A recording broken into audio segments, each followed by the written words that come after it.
All right.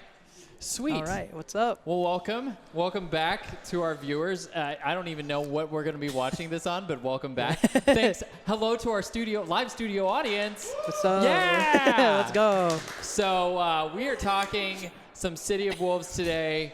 Just dropped, in case for posterity's sake. This with me today is Sylver. Hello, Welcome. what's up? So Sylver's actually hosting most of the tournament today, and Yeah. you're awarding...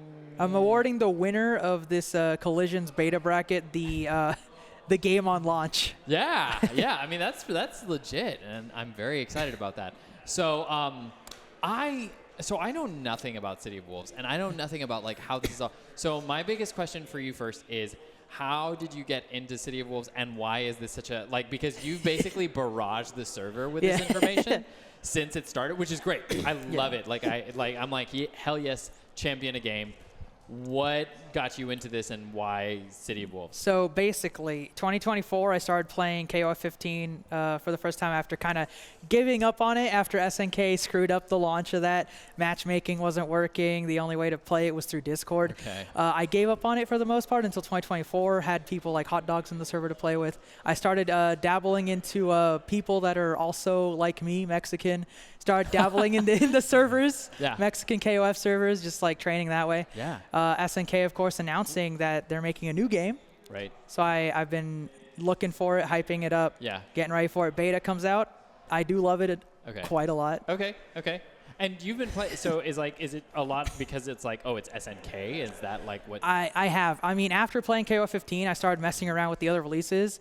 I've been playing KOF 98 on Steam, 2002 on Steam. My heart. All these releases. That's what got me started, actually, is KOF 98 of all things. No, yeah. So just like falling in love with SNK's style, the way they do things. Yeah. They're doing things very differently compared to other companies like Tekken or Street Fighter 6, Capcom, because their systems are a little more punishing in a way, a little less. I mean, a lot of people like to call SF6 a little random. KOF, the new Fatal Fury is also a little bit random, but it doesn't truly feel that way because some of their mechanics, when we get to them, are very similar while also being very, very different in execution. Okay, so tell me, let's go right into it then. What do you feel like is mechanically different? What is interesting? Talk me through. Yeah, so after KOF 15 being the first game to introduce them, Fatal Fury continues alongside with the idea of EX moves, or in this game as they're called rev attacks. Street Fighter 6 introduced a drive gauge, which is a meter that starts filled up and empties as you play the game. Fatal Fury introduces the rev gauge, which starts empty and fills up into an overheat state, which is of course similar to Street Fighter's Burnout. And Drive Impact, we all know Drive Impact. We all love Drive Impact. Fatal Fury, City of the Wolves, introduces Rev Blow, which is similar to Drive Impact, but it also can be done in the air. It's an armored attack that can just go through pretty much anything. But you can only do it during their SPG mode, which is a special mechanic that increases your damage. It lowers how much Rev gauge moves up as you do EX moves. And you pick it where you want it on your health bar. You can either have it at the start of the round, middle of your health bar, end of your health bar. And then does it like fade or go away after a certain amount of time? Once, if you have it somewhere in the middle or the start of your health bar, the second that rev gauge, that SPG gauge ends, you're done. You can't. You're pretty much back to normal gameplay, and you can't use your Drive Impact equivalent anymore. So you have this like advantage, and you get to choose at which point you get that advantage. SPG is the difference. It's what I like about it. It lets you choose how you like to play the game. Because it can either be your comeback mechanic at the end of your health bar, or if you're the type of player who's really good at blowing people up, starting that game strong, getting that lead immediately, putting that SPG gauge at the start of your health bar. Instant win if you're going to be that strong. That's really interesting because that seems to remind me a lot of like SNK's general strategy, which I feel that the way that their team games work, where you rotate in and out, kind of feels very similar to that, where it's kind of this question of how well do you think you'll do at the top, or where do you put your anchor or whatnot. It's kind of like it plays a little differently than, say, like a Marvel versus Capcom 2 or something like that. And even SNK has their like comeback mechanic in that game itself, because like if you lose a character, your max gauge goes from 3 to 4, 4 to 5. If you're still on that first character, you only have 3 bars to work with. And that's kind of like Fatal Fury has too. Just like that SPG gauge, choose where you want it to be. It can be your cutback mechanic or your round winner mechanic if you just can't get hit at the start. Yeah, okay, yeah. Tell me more about, like, how you feel about this game versus, like, Street Fighter. Tell me more about, like, the comparison in terms of, like, why would I play this game instead of Street Fighter at this point? Fatal Fury so far feels, they're both very similar and neutral, just kind of moving around looking for that one opening. In Street Fighter, you're looking for your one hit into Drive Rush. In Fatal Fury, you're looking for your combo starter into your EX attacks, because the thing that separates this game from Street Fighter 6 is you can cancel EX attacks into EX attacks.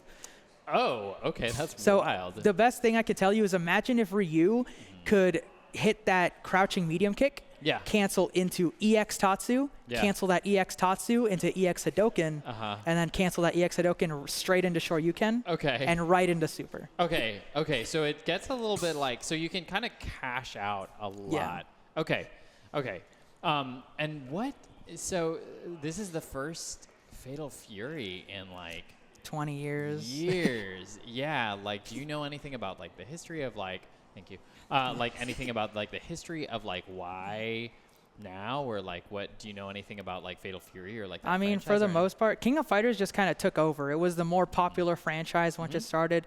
The only other game that rivals it in terms of like crossover popularity is like Smash Bros. I mean, King of Fighters is the one that started the idea of crossover fighting games, like in the bigger side. Just right. It was like all their IPs, right? All their IPs all in one place.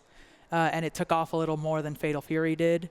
Fatal Fury was still fairly popular, but King of Fighters pretty much became the focus for the company just because of how much more money it was making at the time for arcades. Okay. Man, that's wild. It's just because, like, I remember playing Fatal Fury back in the day, playing on, like, it was one of the first games I played. Like, I remember, like, playing when I was, like, 8 years old. So. Yeah, and one of the things you probably might be looking forward to, I'm looking forward to, is SNK, compared to other fighting games, they've definitely cared a lot more for story modes than other fighting games. The only one that can rival them would be, I'd say, NetherRealm with Mortal Kombat. Oh, okay. In terms of like actually having a story mode that is somewhat cohesive. Like, like has some sort of like contribution to the game. Yeah, it's not, because like games like Street Fighter kind of feel random. You have to look through the arcade modes and piece it together. Yeah. Which endings are canon, which ones are non-canon. SNK is a lot more forgiving. Yeah, and I would agree, because I remembered being young and like really like, so it's kind of cool to think of like how that contributes to the fan base. Well, this has been awesome. Do you want to show people like what you've got? So what we have here today for the Fatal Fury stuff here, you can test out the game before we run our tournament. We have little things like this printed out. It has all the controls for arcade style, smart style being their equivalent of modern controls in Street Fighter 6. Which, this is amazing that you printed this out. Like, that really means a lot. That's so cool. We also have all 8 characters printed out, movesets, both control types available. Yeah, I mean, well, thanks so much. Let's see, any questions from the Peanut Gallery about Fatal Fury City of Wolves, which I repeatedly want to call Call of the Wolves? Yeah, fire away, Canyon. Smart style will not be able to break or faint. Do you think people are still going to use it despite those absolute glaring flaws?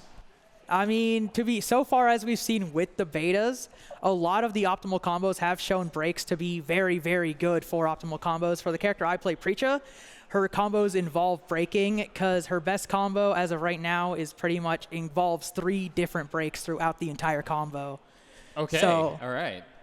So I think smart style is definitely going to be good to get people into the game. Yeah, okay. But unlike modern controls for Street Fighter, where you can definitely do things with it, I feel like SNK is doing more of a introductory type thing. Yes. Because it wants to force you to like kind of transition you into actually playing with the actual good, like the mechanics that are very core to combo creation. I sort of feel like I've always felt that way a little bit about SNK, where I feel like they're kind of committed to their play style, and that you're going to like do it their way, which is kind of on manual controls. But yeah, manual controls. They're definitely pushing towards that transition by taking away 2 very, very important two important mechanics in terms of, and feinting too is one of those mechanics that you can mess around. You can pretty much create safety upon getting your heavy attacks blocked through feinting. Okay, very interesting. Any other questions from the gallery, from the studio audience? Well, you have the mechanics charts out there. Yeah. Somebody's gone through 99% of Hyper Defense. So have you ever played Third Strike? Absolutely. Third Strike. So Hyper Defense is going to be the equivalent to red parry from Third Strike. So once you're already in block stun, if you feel very, very confident, you can go for that forward input and red parry your opponent while they're trying to force you into that block string. Oh, okay, okay. So it's, but does that like get your turn back essentially? It does Okay. if you cancel out of it. Okay. So it's on-ray parry in, Yeah, some ways. Yeah, you have a parry basically. Okay, If you can okay. also cancel out. You can cancel out of both versions of defense. Okay. So once you just defense or hyper defense, Yeah. you can cancel into a special Okay. or a super. But of course, the drawback is that you spend rev gauge. I forgot how much percentage it goes up okay. by, but by canceling, your rev gauge does go up. Okay, okay. Well, I mean, it's really going to be interesting because what I'm hearing from you is there's a lot of resource management, there's a lot of like cancel differences, and that it actually sounds like a very rapid game. So, Yeah. Sweet. Well, where can people find you? What's like, because you're going to probably be doing a lot of stuff for this game. So Oh, yeah. tell the people what they need to hear. So as of right now, I am busy with my Grand Blue First Fantasy versus Rising tournaments on a monthly basis. But once the game spends a little time, I'm not going to jump into it immediately because I'm already busy with one game. But next year, I'm going to introduce a Road to the Top for it. Which, if you don't know, Road to the Top for Grand Blue right now is a tournament I'm running. 11 monthly tournaments. At the end, our top 8 players will compete in a 8-player invitational for $300. Wow, sweet. So next year, I'm going to kind of mess around with it, and I'm going to introduce one for Fatal Fury and do 200 and 200 for the prize pools. Sweet. Okay. Awesome. Awesome to have like some cool monthly stuff going on and awesome online stuff. Yeah. Silver, everybody. And yeah, thanks for being here. Thanks for doing all this. Cheers. Let's go.